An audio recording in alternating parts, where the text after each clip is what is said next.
ازل سے، یعنی جب سے وقت نے اپنی پہلی کروٹ لی، پریوں کی بستی فردوسی ذریں اپنی جادوئی چمک اور حیرت انگیز دولت کے لیے مشہور ہے۔ مگر آج ہم جس داستان کا ذکر کرنے جا رہے ہیں وہ صرف دولت کی نہیں، بلکہ اس محبت کی ہے جس نے دو عظیم پری سلطنتوں کو ایک دھاگے میں پرو دیا۔ یہ کہانی ہے شہزادی فیروزہ اور شہزادہ نیلم کی، جن کی شادی کو پریوں کی تاریخ کا سب سے مہنگا، سب سے شاہانہ اور سب سے زیادہ جادوئی واقعہ قرار دیا گیا۔ اس شادی کا کل تخمینہ اتنا زیادہ تھا کہ کائنات کے سب سے چمکدار ستارے بھی اس کے سامنے ماند پڑ گئے۔ فردوس ذرے کی شہزادی، شہزادی فیروزہ، جو چاندنی کا پیکر کہلاتی تھیں، سلطنتی آبشار کے بادشاہ زردار کی اکلوتی وارث تھیں۔ ان کے محل کی بنیادیں خالص زمرد سے بنی تھیں اور چھتیں ٹوٹتے ہوئے ستاروں سے مرصع تھیں۔ فیروزہ کی خواہش تھی کہ ان کی شادی صرف ایک رسم نہیں، بلکہ آسمان اور زمین کا ایسا ملاپ ہو جو محبت کی نئی تاریخ رقم کرے۔ جنگل سیمے کا شہزادہ۔ دوسری جانب شہزادہ نیلم کا تعلق جنگل سیمے کی سلطنت سے تھا، جو اپنی حکمت اور غیر معمولی ہیروں کی کانوں کے لیے مشہور تھی۔ شہزادہ نیلم اپنی والدہ کی ایک قسم پوری کرنے کے لیے اس شادی کو ایک ایسی رسم بنانا چاہتا تھا جس کا جادو ہمیشہ ہمیشہ کے لیے قائم رہے۔ یہ کوئی عام اتحاد نہیں تھا، بلکہ دو مختلف موسموں کا ملاپ تھا۔ ایک سلطنت جو ہمیشہ بہار میں رہتی تھی اور دوسری جو ہمیشہ سرمائی چاندی میں لپٹی رہتی تھی۔ شادی کے انتظام میں صرف ہونے والی بے پناہ دولت۔ شہزادی فیروزہ نے صاف اعلان کر دیا تھا، میری شادی میں وہی چیزیں استعمال ہوں گی جن کا نام البدل کائنات میں ممکن نہ ہو۔ اس ایک جملے نے پوری پری دنیا میں ہلچل مچا دی۔ انتظامات کی نگرانی کی ذمہ داری شاہی وزراء اور ہزاروں جادوگروں کو سونپی گئی، جو ہر چیز کو بے مثال بنانے کے لیے اپنی غیر معمولی طاقتوں کا استعمال کر رہے تھے۔ شادی کے جوڑے پر جو خرچ آیا وہ کئی بادشاہتوں کی سالانہ آمدنی سے بھی زیادہ تھا۔ شہزادی کا عروسی جوڑا، جسے شبن میں زریں کا نام دیا گیا، اسے تیار کرنے کے لیے 300 سال پرانے روشنی کے تار تھریڈز آف لائٹ کا استعمال کیا گیا۔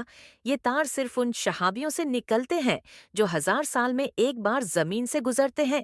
اس لباس میں الماس کے قطرے جڑے تھے، جو محض زمین کے ہیرے نہیں تھے، بلکہ ان چھوٹے ستاروں کے ٹکڑے تھے جو کہکشاں کے کنارے ٹوٹ جاتے ہیں۔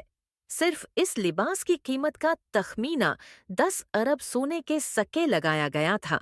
شہزادہ نیلم کا لباس جنگلی سیمے کے نایاب ریشم سے بنا تھا، جو محض چھونے سے ہی ایک سرد چاندی کی چمک چھوڑتا تھا۔ اس پر سلطنتی آبشار کے خالص ترین پکھراج اور نیلم جڑے ہوئے تھے، جو رات کی تاریکی میں بھی یوں چمکتے تھے جیسے پانی کی سطح پر سینکڑوں چراغ جل اٹھے ہوں۔ پریوں کی روایت کے مطابق جہیز کو ہمیشہ اہمیت دی جاتی ہے، لیکن فیروزہ کے جہیز میں صرف قیمتی اشیاء نہیں، بلکہ ایسی جادوئی چیزیں شامل تھیں جو وقت کو موڑ سکتی تھیں۔ آب حیات کا پیالہ۔ اصلی آب حیات کے چشمے سے نکال کر خالص مرجان اور زمرد سے بنے ایک پیالے میں بھرا گیا پانی۔ یہ پیالہ ہمیشہ بھرا رہتا تھا اور اس کی ایک بوند بھی زندگی کی مدت کو بڑھا سکتی تھی۔ شبنم کا ہار۔ یہ ہار سمندر کی گہرائی میں پائے جانے والے ایسے موتیوں سے بنا تھا جو صرف مکمل چاندنی کی رات میں پانی کی سطح پر آتے ہیں۔ ہار کا ہر موتی دراصل ایک بادل تھا جسے جادو سے منجمد کر دیا گیا تھا۔ فلک بوس تخت، ایک ایسا تخت جو بادلوں کو چھو سکتا تھا۔ یہ تخت خالص برفانی چاندی اور شہابی پتھروں کے ٹکڑوں سے بنا تھا، جس میں بیٹھ کر شہزادہ نیلم اور شہزادی فیروزہ ایک ہی دن میں دنیا کے 8 کونوں کی سیر کر سکتے تھے۔ محلات کے تحفے۔ جہیز میں ایک نہیں بلکہ 3 نئے محل شامل تھے، ایک سونے کا، ایک شیشے کا اور ایک صرف جادوئی روشنیوں سے بنا ہوا، جو صرف نیک ارادے رکھنے والوں کو ہی دکھائی دیتا تھا۔ دعوت کے لیے ایک ایسا دسترخوان بچھایا گیا تھا جو 100 میل لمبا تھا۔ کھانا عام نہیں تھا، میٹھا، اس تاروں کی دھول سے بنے ہوئے حلوی جو ہر بار کھانے میں ایک نیا ذائقہ دیتا تھا۔ مشروب، وہ شراب جو صرف خوشی کے آنسوؤں سے کشید کی جاتی تھی اور جسے پینے والا اپنی ہر فکر بھول جاتا تھا۔ پھل، ایسے پھل جو دوسرے سیاروں سے لائے گئے تھے، جن کا ذائقہ زمین کے کسی بھی ذائقے سے منفرد اور 1000 گنا بہتر تھا۔ بارات اور تقریب کا جادوئی منظر۔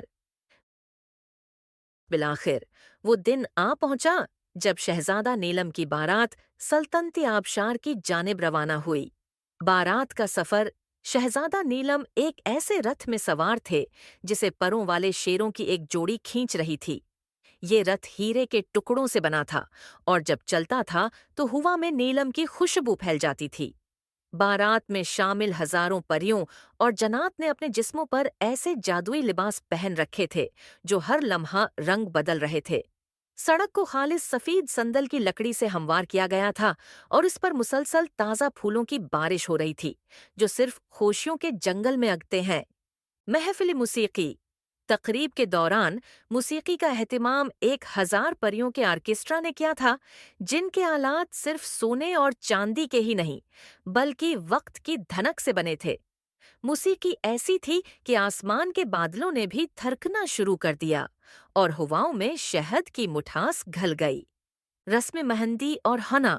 رسم مہندی میں جو مہندی استعمال کی گئی وہ مہتاب کے درخت کے پتوں سے تیار کی گئی تھی اور اس کا ایک ایک کلو وزن زمین کے 10 کلو سونے کے برابر تھا۔ مہندی کے ڈیزائن میں شہزادی کے ہاتھ پر ستاروں کی پوری کہکشاں کا نقشہ بنایا گیا تھا جو جادو کے زور پر ہلکا ہلکا چمک رہا تھا۔ شادی کی رسم ایک ایسے میدان میں ادا کی گئی جو کسی بھی وقت محل یا آبشار کی شکل اختیار کر سکتا تھا۔ یہ محبت کا میدان کہلاتا تھا۔ شہزادی اور شہزادہ نے 7 چکر لگائے، ہر چکر میں ایک نیا آسمانی وعدہ کیا۔ یہ وعدے صرف زبان سے نہیں کیے گئے بلکہ ان کے الفاظ ہوا میں رنگین روشنی کے دھاروں میں بدل کر آسمان کی طرف بلند ہو رہے تھے اور ہر دھارا ان دونوں کے وعدے کو مضبوط کر رہا تھا۔